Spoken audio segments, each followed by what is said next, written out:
Tonight on the Your Life Matters Show podcast.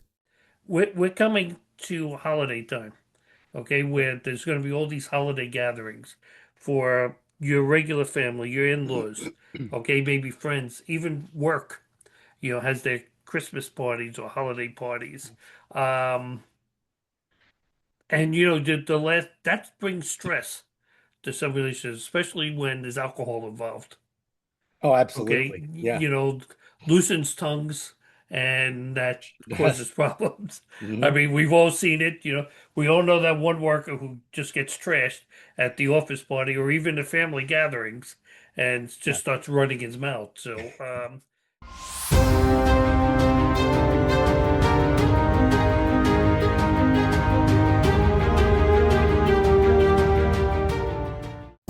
Welcome, everyone. We're so glad you made the choice to watch our show this evening and joining us for another episode of the Your Life Matters Show podcast with your hosts Steve Hodgson and Dr. Eric L. Davis.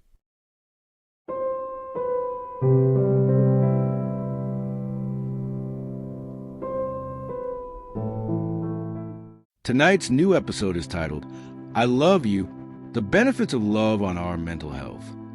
We are wired for connection. Our brains are born searching for safety, comfort, and belonging. And when we find it, in a partner, a parent, a friend, a child, a pet, or a stranger, something incredible happens inside the mind. Stress drops, hope rises. The brain releases chemicals that tell us, you are safe, you are seen, you matter. But when love is missing, anxiety grows. Shame grows. We start believing lies like, I'm unlovable, I don't matter, no one cares. Let's look at the stats.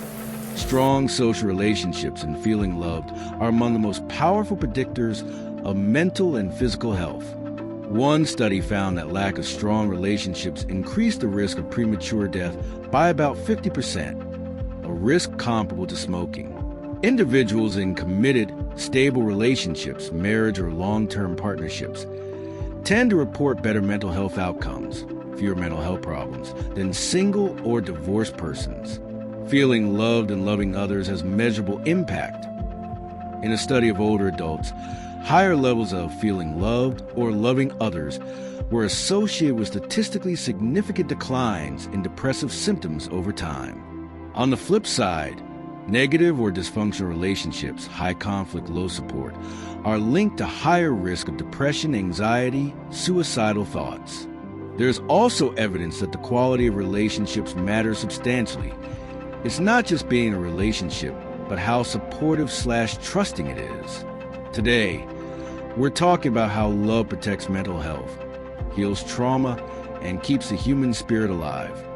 Even in our darkest moments, your host will explore why love is a survival need, not just an emotion, how family love shapes the brain, why friendships matter as much as medicine, why pets are emotional lifelines, and how loving beyond differences can change lives and communities. This episode isn't just about love. It's about what happens to the mind when love is present. And when it's not, here are your hosts. well, howdy, and welcome to a special episode of the Your Life Matters Show podcast. I'm your host, Steve Hodgson. Along with me is the Indiana Doctor of Love himself, Dr. Eric L. Davis. And I'm glad you didn't wear your kiss makeup for being the Doctor of Love. Me too. Yeah.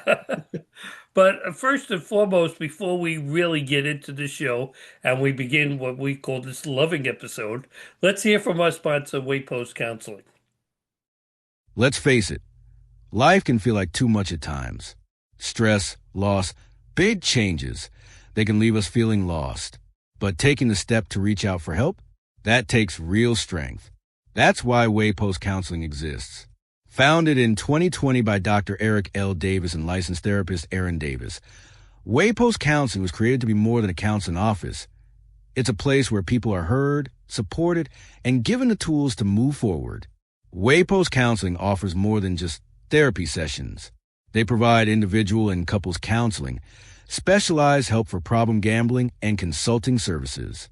Their team supports adults facing ADHD, grief, addiction, relationship struggles, and major transitions in life. The name Waypost captures their heart. It's a marker along the path, helping you see where you are and where you want to go. Therapy doesn't have to feel overwhelming. At Waypost Counseling, you'll find honesty, warmth, and practical solutions that create lasting change. Whether you're in Indiana or anywhere in the U.S., you can connect with them in person or online. Don't wait for the perfect moment. The first step is what matters. Visit waypostcounseling.com or call 317-762-0904 to connect with Dr. Eric Davis, or 317-659-0179 to reach Aaron Davis. Waypost Counseling is certified by the Indiana FSSA Division of Mental Health and Addiction and the Indiana Coalition Against Domestic Abuse. Remember, you know that your life matters, and right now your next step matters. Make the call today. What if I told you that the single most powerful antidepressant in the world isn't a pill? It isn't a therapy session or a self-help book, but something we are all born craving. It's something that lowers stress, straightens the immune system, reduces anxiety, and lightens life, and tells the brain you are safe, you matter, okay, you belong. Now, we're not talking about sex. Well, but we're not really discussing sex. Today we're talking about love. Not just romance, not just your Valentine's Day love, but the love we feel for a partner, the love we feel for a parent, a friend, especially a child, even a pet, or the stranger that holds the door for us when he didn't have to. Because the truth is, love is not a luxury. It's a biological, physiological, and spiritual need. Now, on this episode, we're going to dive deep into how love protects the brain, repairs trauma, reduces depression, builds resilience, and literally keeps us alive. We'll explore romantic love, family love, friendship and community, love of animals, and love for humanity beyond race, religion, or politics. And of course, we'll ask the hard questions too, like why do some people feel unlovable? Why does love sometimes wound instead of heal? And can love repair what trauma once destroyed? So hopefully when we're done this evening, it will all be answered, along with psychotherapist Dr. Eric L. Davis, who will help us understand how love reshapes the brain, strengthens emotional safety, and gives us the courage to live another day. Now, this might be the most important human episode we've ever done. Because in the end, whether we whisper it, shout it, or silently ache for it, Because in the end, whether we whisper it, shout it, or silently ache for it, every one of us is searching for the same message. I love you. You matter. You're not alone. Your life matters. So let's talk about the medicine of love. You know, it's funny because when I first wanted to do this episode, I started thinking the Beatles song, All You Need Is Love. Okay, but we really stuck away from that. And even Ringo, peace and love, man, Yeah. and because that's really what he's really promoting these days. So when we talk about love from a mental health perspective, what are we really talking about? I mean, is it emotion, behavior, biology, or all of it? It's kind of all the above. So it really is. It's both emotional and behavioral. It's the felt sense of connection and safety, really, is what love is. And so biologically, love involves powerful chemical responses. Psychologically, it's about attachment, trust, and shared meaning. So it's a twofold. It is serving us in multiple ways. So why then do we consider it the most powerful factor for mental health? I think because what love does is it creates connectedness, belonging, and really a lot of, if you think about, different ailments such as depression, like a lot of times with depression, there's isolation, or with substance use disorders, isolation. So, being connected to a social group, reminds us that we belong, that we're not alone. And those are crucial things. And especially in the holiday season that we're in right now, that sort of amplifies for some of those people that are alone. I mean, Mhm. you watch on TV, buy your loved one this, buy your girlfriend this, or your husband will love this, circular saw or you know, some kind of tool and stuff. So to the person who's sitting there by themselves and don't have someone to buy something for you, this has got to be a really, really bad time of the year. So what happens in the brain and body when we feel love or express love? So in the brain, it basically love causes the response from the brain is from the pleasure center and the bonding systems. So basically, oxytocin deepens trust and connection, and then dopamine fuels the pleasure and motivation, and serotonin stabilizes the mood. So at the same time as all that is happening, cortisol, which is a stress hormone, that decreases. So basically, it's the body's way, all around of saying you are safe. What about psychologically? There's the action and there's the gift. There's actually feeling loved or actually loving somebody else. Um, which is more important, and are they both essential? Actually, yes. So both are independent. I don't, man, I honestly, that's a tough question as far as which one's most important. Um, oh man, I would say, man, I don't know. That's a tough question. Um, Feeling loved, so like when we love someone, that nurtures our own sense of self-worth, Mhm. as well. Um, it strengthens empathy, purpose, connection. Um, both being loved and loving others are essential. And yeah, both one without the other creates imbalance, if you could think of it in that way. Okay. And we all want to be loved. And that I was thinking of that after you started talking about dopamine and stuff. The difference, we could probably do a whole different show on the difference between love and sex.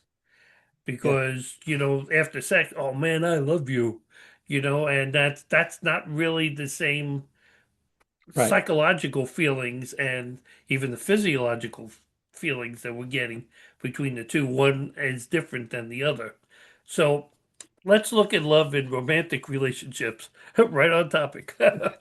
Did you know, to the audience, being in a healthy, committed relationship, not just any relationship, is linked with better psychological well being and even survival? So, what do studies tell us about how romantic relationships affect our mental health? Well, so healthy relationships, they are linked to longer life expectancy, lower depression and anxiety, better immune function, and even faster recovery from illness, which I think is pretty, that's telltale, so to speak. So Hmm. simply put, love, it regulates us. It being attached to another person, it helps calm our nervous system. I mean, literally, it does. Well, if you think about that, when you're alone with, and again, leave the sexual part out of it, but when you're alone with your spouse, Mhm. okay, your mate, whoever he or she might be, um, you can feel that love sometimes. Like even if you go out to a romantic dinner and stuff, you're feeling that love with the Yeah, person.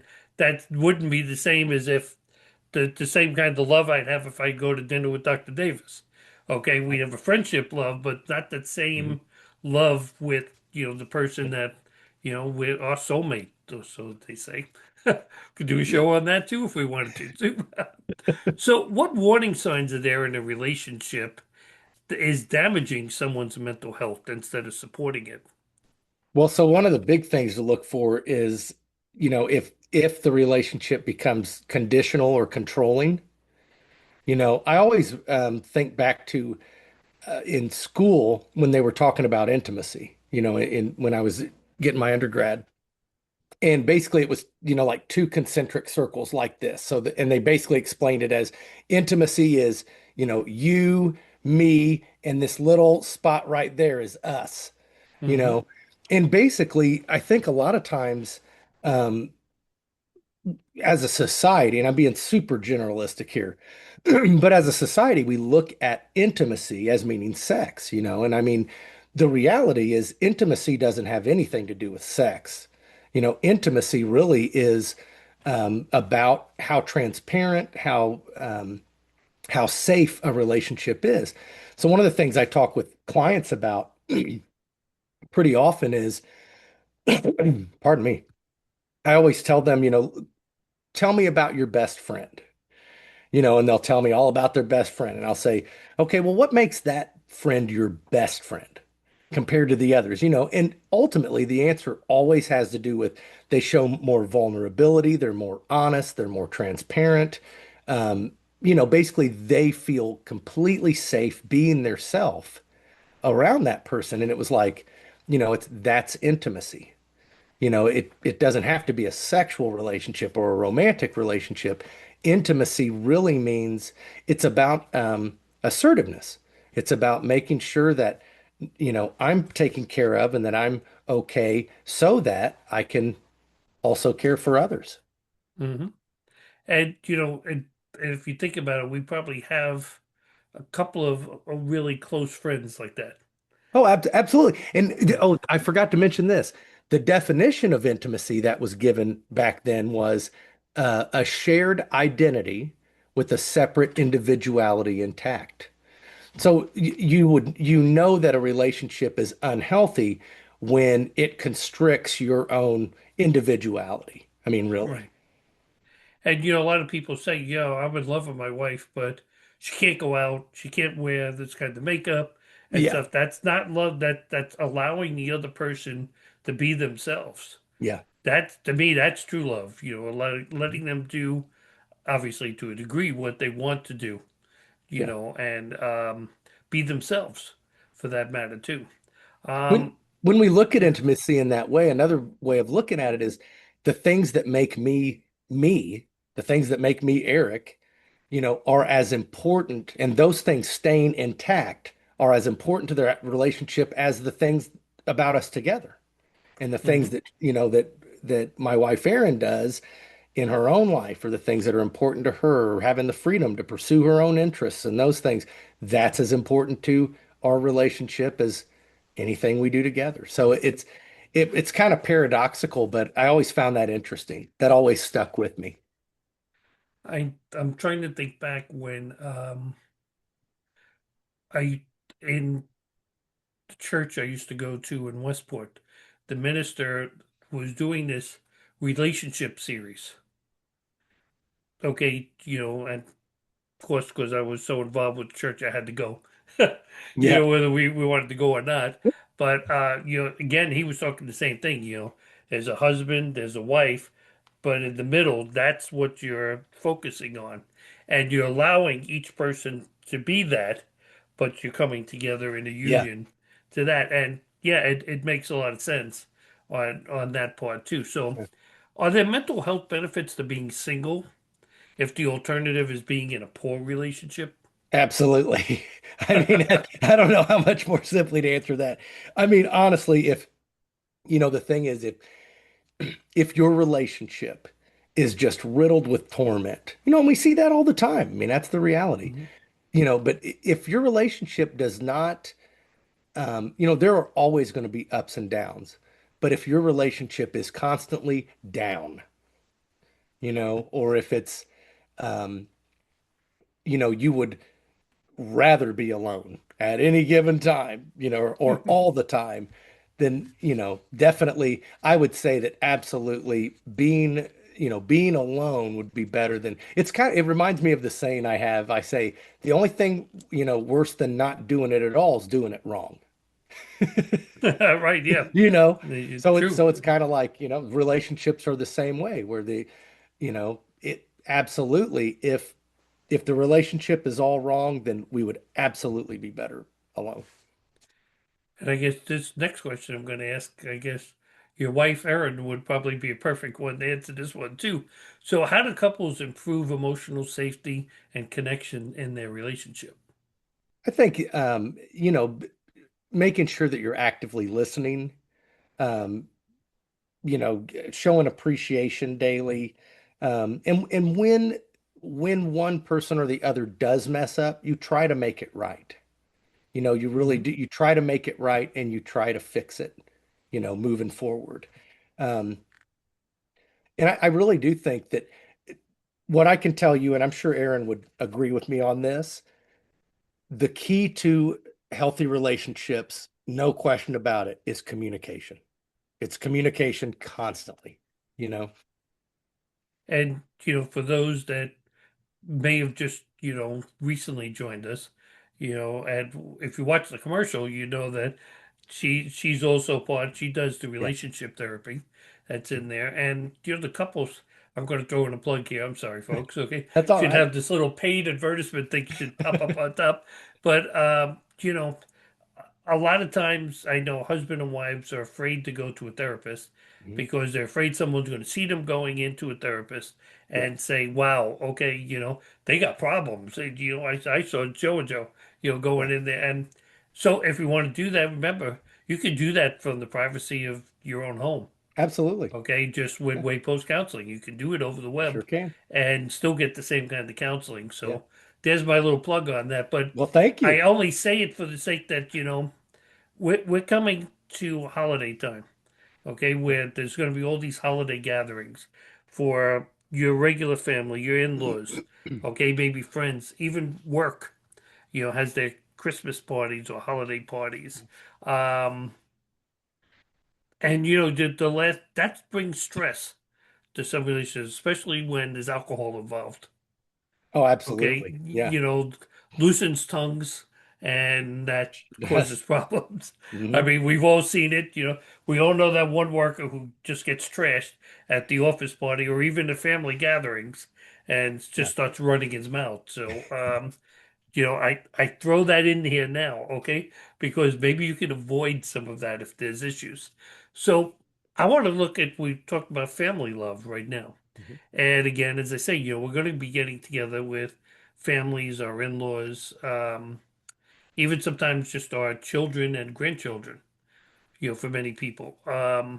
Family love isn't just a feel-good phrase. Strong family ties can act as a buffer for mental health challenges, while toxic family dynamics can push things the other way.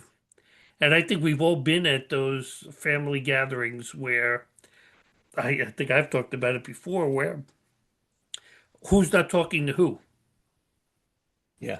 I don't follow that stuff. So before we would go someplace, Jen would have to fill me in, my wife, saying, okay, now remember, this one's not talking to this one because, and it's like, really? I mean, I Yeah. thought we were getting together for Christmas or Thanksgiving. What is this all about? But yeah, that family dynamics start to really expose themselves this time of year. So, how does growing up in a loving, supportive family help shape someone's mental health for the long term? Well, I think that it gives a sense of safety, and it teaches us it's good practice. Growing up in a loving family is good practice for emotional regulation, later in life, especially. Um, because when you have the consistency, when, like you learn in a healthy family that it's okay to have disagreements and still, like it's okay to not like each other sometimes, but we always love each other, like those Hmm. sorts of things. So I think it makes all the difference in the world, truly. And remember, like our very first episode said, it's okay not to have the same political views Hmm. as someone Yeah. else. And in fact, actually might be a good time of year for people to go back and watch that episode again. We might repost it up just so people pay attention to it. It's actually out there on the web, and I'll put the link to it in here. But how not to talk about politics and stuff during family gatherings. Yeah. Let's keep it a peaceful, happy family gathering. Let's Mhm. not go there. Now, is it possible to repair or rebuild love in families where there's been such trauma or, in most cases, an emotional disconnection? Absolutely. The catch is though, it takes time. It takes time.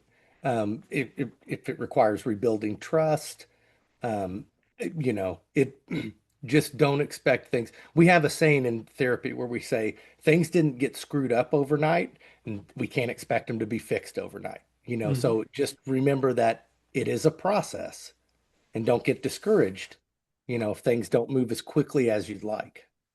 You mean therapists don't have that magic wand that they could just I, ding? I Abracadabra. had one for a while and I misplaced it somewhere. No, I wish we did. I sure wish we did. I still think I have one from my magic shows somewhere. Okay, Yeah. the magic wand. So you know, I think that's important because you said something earlier. You said, I may not like you right Mhm. now, but I love you because Yeah. we're still family. And here's the cliche: blood is thicker than water. Mhm. Okay, but it's really true. You can friends come and go, and I've had many come and go, but your family is always going to be there. They're still your family. Mhm. So we need to be in love with our family.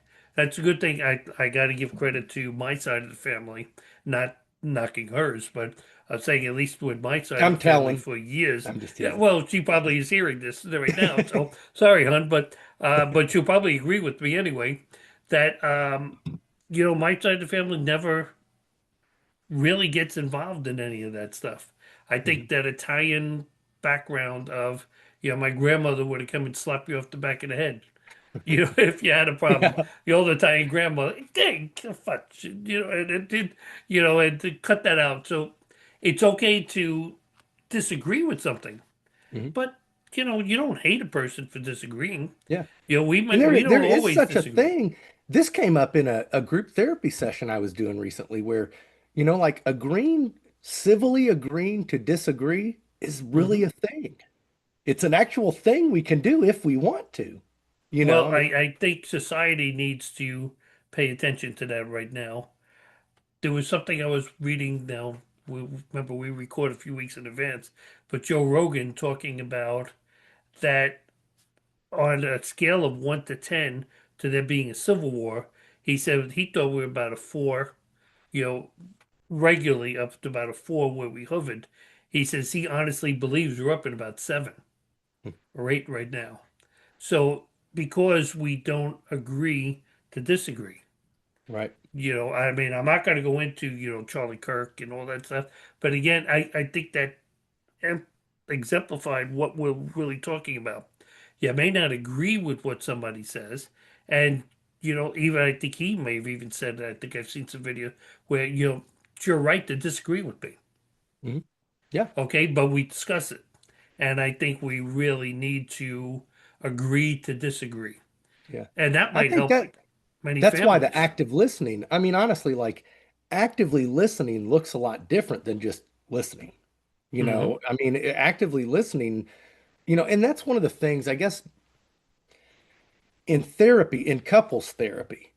I know that there are a lot of couples that, one party or the other will basically, say, "Well, I never wanted to go to couples therapy because I didn't want the therapist to take somebody's side. What if they didn't take my side?" And it's like, the reality is that the therapist isn't there to take a side.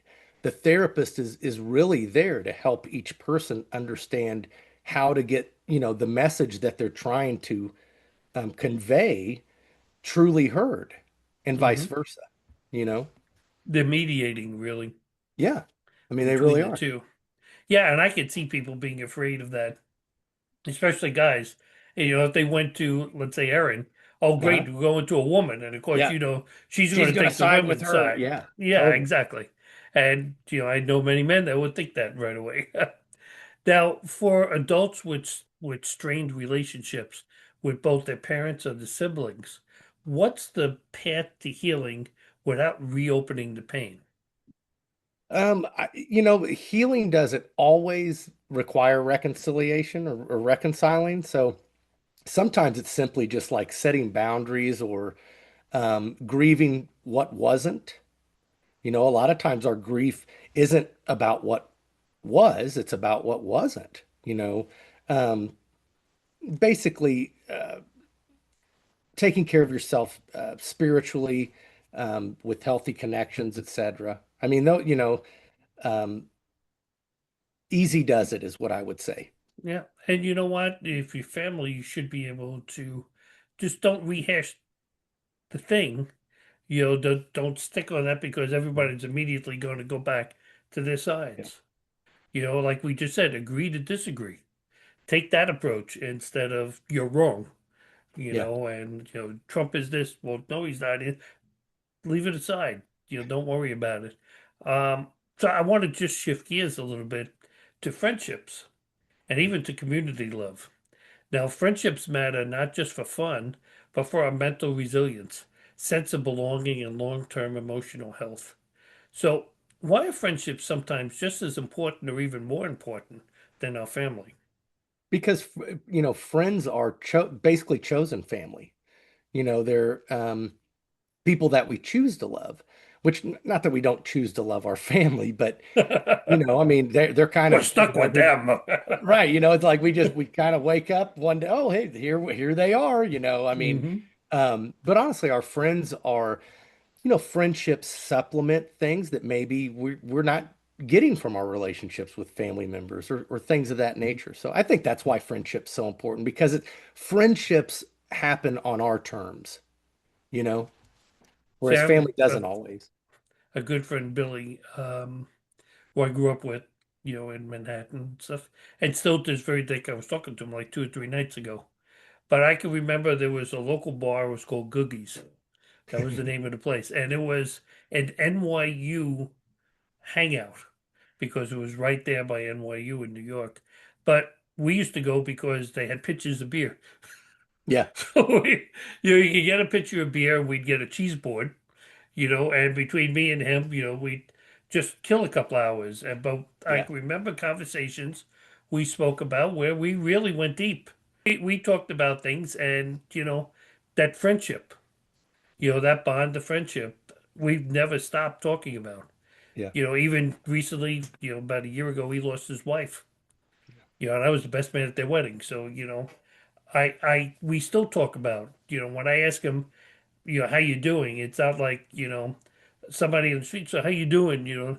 No, he yeah, knows, say, how it is. It sucks or it's, I'm functioning and, we yeah. get it straight answers. We don't have to beat around the bush for Yeah. answers.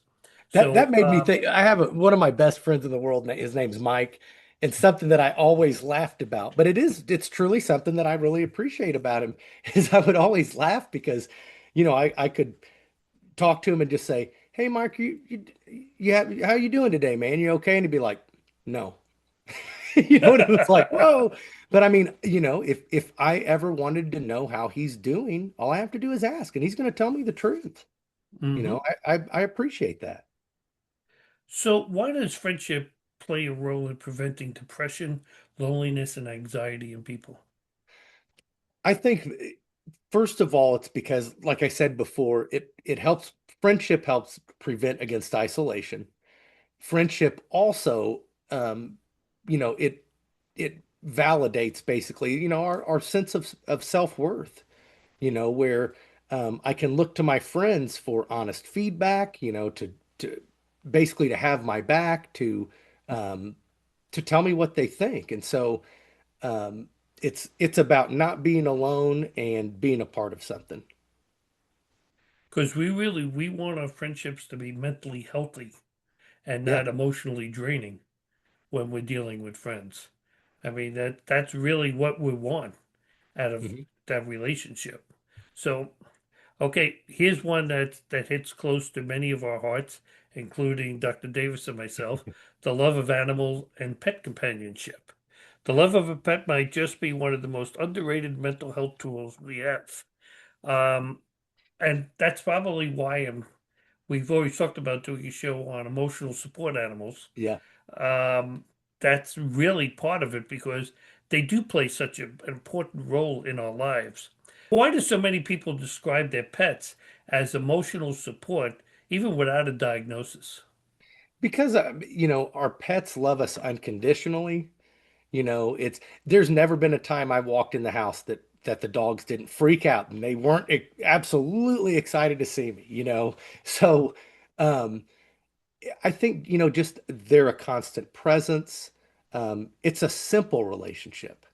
I mean, it's really one of no words, when you really think about it. And I think that it's just animal our relationships with animals are just pure. That's what I think. That's what I love most about my dogs.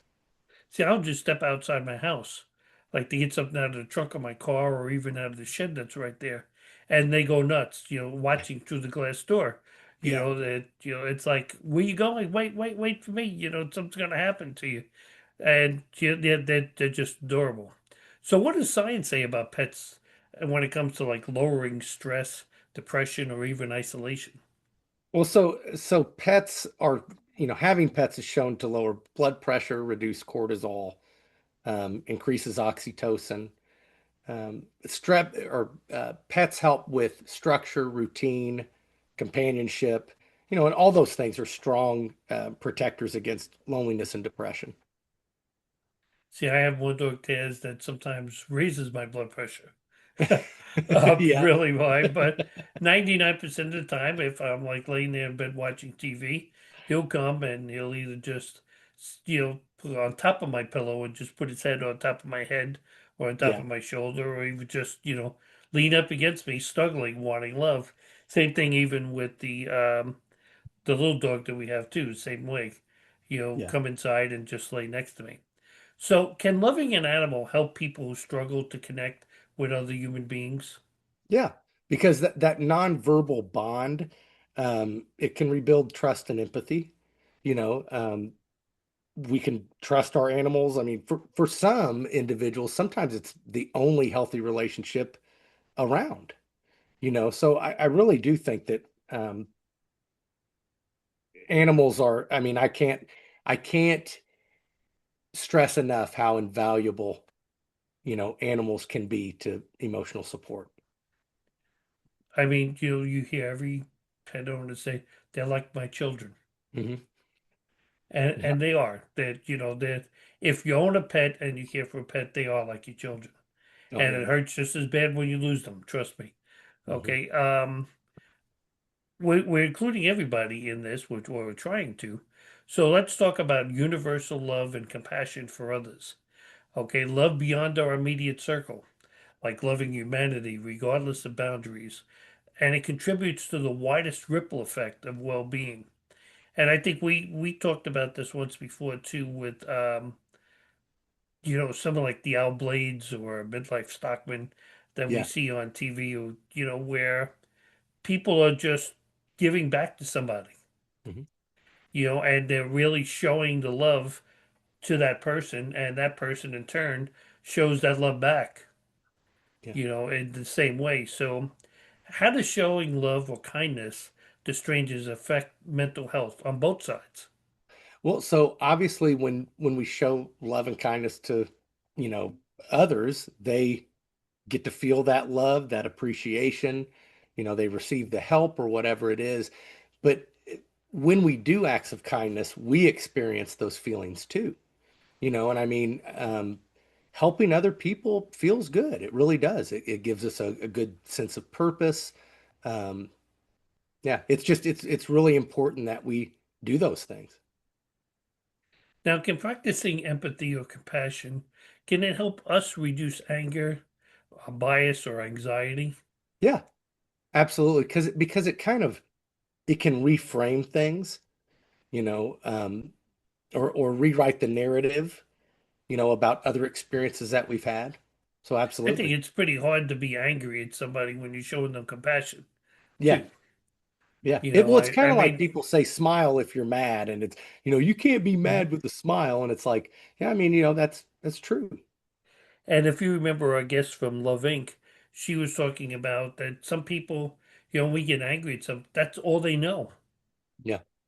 And you got to have that compassion for the fact that, they may not know any other way. Hmm. That's the only way they've been taught. And, if you have compassion towards them, heck, Love Inc. is probably perfect for this Yeah. show. That would have worked fine for this one, too. Now, is there mental health value in loving people regardless of race, religion, politics, or identity? Yeah, Like a definitely. statute. It expands our sense of humanity, you know. It broadens our worldview, teaches us about others. That's the thing is when we love and appreciate differences, really that expands our knowledge of, I mean, that's priceless knowledge, is Mhm. understanding the things that make people the same as me and the things that make people different and having an appreciation for both. So I'm going to flip the script a little bit, okay? Because we've talked about almost every kind of love that's coming in, but how about when love hurts? Okay, no, I'm not going to start singing, okay? What happens when love is used as manipulation, like guilt, control, or dependency? I mean, if you think about it, if I if I use love as basically a tool to be abusive, I mean, really, it's not love at that point. You know, um, it's mistreating someone. And what's wild about it is the way I would be treating them goes totally against the purpose of love, Hmm. where, to help them feel appreciated, part of, safe, etc. If I use love to be harmful, then I'm fighting against the very thing love exists to do. And it doesn't even have to be, well, even though controlling is abusive, understand that we're not talking physical too. We're Yeah. talking mental on top of it too. Now, I watch too many TV shows. Okay, I'm sorry, I'm retired. I'm allowed to. But even someone like Steve Wilkos, at the end of the show, it's pick a door time. Okay, you Yeah. can go out that door and you can start a new life, or you can go out this door and stay with the moron and abuser. Yeah. And probably it's about 50-50. The Yeah. people who go back to the abuse, even though it's been brought to the forefront and everything, they still go back. So my question is, why do people stay in relationships that are hurting your mental health? Well, I think one of the first things to look at is that a lot of times we will our brain will misinterpret familiarity as safety, and so it's kind of like the old saying, I'm probably going to say it wrong, but, the devil you know is better than the angel you don't, or, Right. however that is, where it's, we human beings are creatures of habit and we become comfortable, in routine and so forth. And we kind of the same type of thing where we may not be reading the situation correctly in that it's not a safe situation simply because it's familiar. And I would think some people choose the self-esteem Oh, that I can't absolutely. get Yeah. anybody better.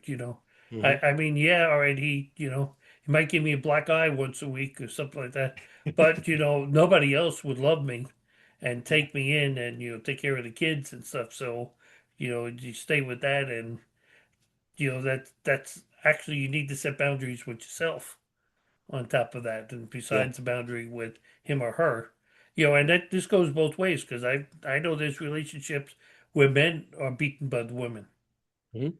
and suffering abused by them. So, how do we distinguish between healthy love from trauma bonding, like codependency or obsession?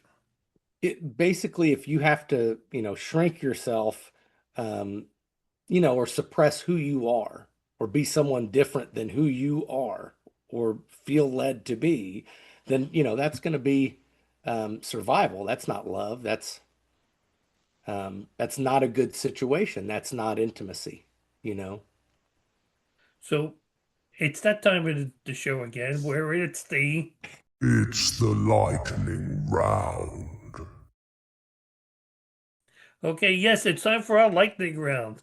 Now tonight I'm going to ask Dr. Davis 20 questions. That's because I Woo! love him. Okay, this is a love show, okay? And he'll give you just a one word or a short sentence answers. Okay. Number one word that describes what real love feels like. Safety. True or false, love is a basic human need. True. Now what's more important, feeling love or giving love? Both. Neither one is more important, so they both are connected to each other. What one chemical released in the brain when we feel loved? What Oxytocin. okay.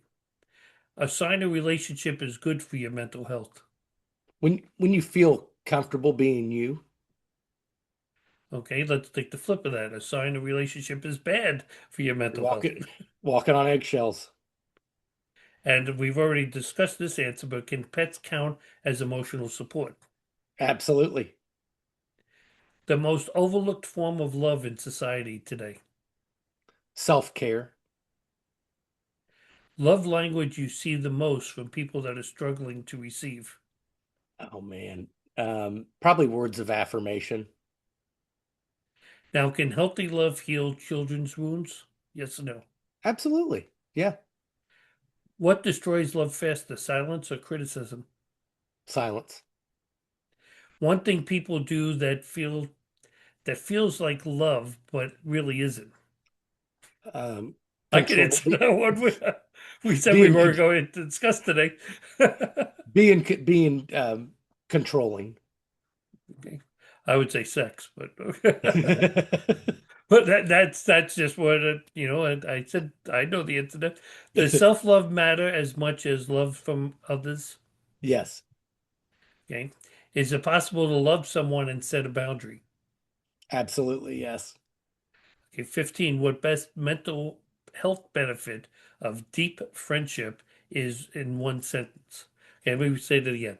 Best mental health benefit of deep friendship in one sentence. Um, I would say like companionship or transparency, honesty. Can love reduce anxiety? Yes or no? Yes. The age love hurts the most, childhood, teen years, or adulthood? I'm going to go with teen years. That's what I'm Yeah, going to we go. sort of form our future from the teen years. Yes, So, can two people love each other and still be toxic together?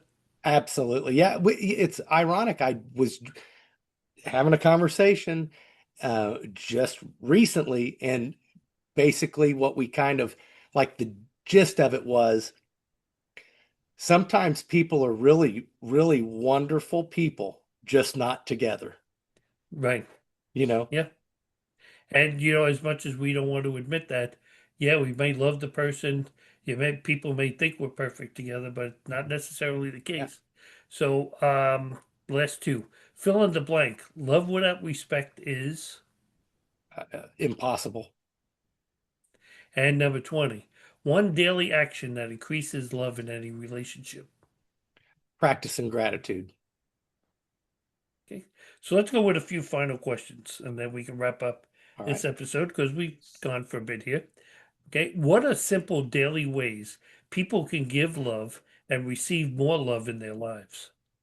I think, just putting love out there. And what I mean is just, practice the golden rule, hold the door for somebody, let somebody go in front of you in a line. I mean, do something nice and see what happens, and when you see what happens, pay attention to everything. How did you feel inside? How did that person respond? How did you feel afterwards, etc. So if someone's feeling unlovable, what's the first step towards repairing that belief? I think, first of all, taking a look at, trying to recenter on the things that we do love about ourselves, because nobody's all bad. No, there are always, everybody has qualities that are important. And I think that it's kind of like doing an inventory where don't just make a laundry list of I want to change this and like no, what am I working with? What I'm working with in order to change the things I want to is as important to that change as anything else. So And I think too, we have to be a little open to compromise on some of that yeah, if we're with somebody. We look at we want A, B, C, D, and E in a woman, but or in a mate, I should say. yeah, Um, but you're not necessarily going to get A, B, C, D, and E yeah, because that person is a person and they have their own self list of what A, B, C, D, and E is. yeah. So it's a little bit of a compromise between the two. Now, the last question. What would the world look like mentally and socially if love was a public health priority and not just a feeling? I laughed See, even when I asked it. I know it's like honestly, and I don't mean to sound jaded or whatever, but I'm sitting here thinking, honestly, that's such a stretch. Like I'm not sure what that would look like, but I would imagine that, if we basically, if everybody in the world, every single person woke up tomorrow and started treating everybody like they'd want to be treated, I think our world would look much different, and probably much better. That's just my opinion. And if you got a question on what he's talking about, just pick up John Lennon's Imagine and play the song Imagine, Yeah, because that's what he was dreaming about, yeah, So, if there's one thing tonight's show reminded us, it's this: love is not just something we feel, it's something that keeps us alive. Science is clear, the stories are real, the impact is measurable. Now, whether it comes from a spouse, a friend, a child, a pet, or a stranger who shows us kindness, love is the thread that holds the human mind together when life starts to pull it apart. And here's the good news: you don't have to be perfect to love. You don't have to fix the whole world. You don't even have to say the words out loud, though it helps. Love grows every time we listen instead of judge, and comfort instead of criticize. Choose compassion over convenience. So if yeah. you're listening right now and you feel alone or broken or unsure whether you matter, here's what we say when we say this: you are worthy of love, you are capable of love, and the world is better because you're in it. Remember, if you're suffering from pain or emptiness or are feeling down and out, please pick up the phone and dial 988. The holidays can be very difficult for individuals with no one around them. The thoughts and feelings of no one loves me or no one cares become a pattern that can speak loudly in our head, sometimes louder than a Metallica concert. There's someone standing by at the other end of the phone who really does care and will speak to you about your feelings and offer help and eventual happiness. You just have to make the phone call. So to everyone, the holidays are upon us now.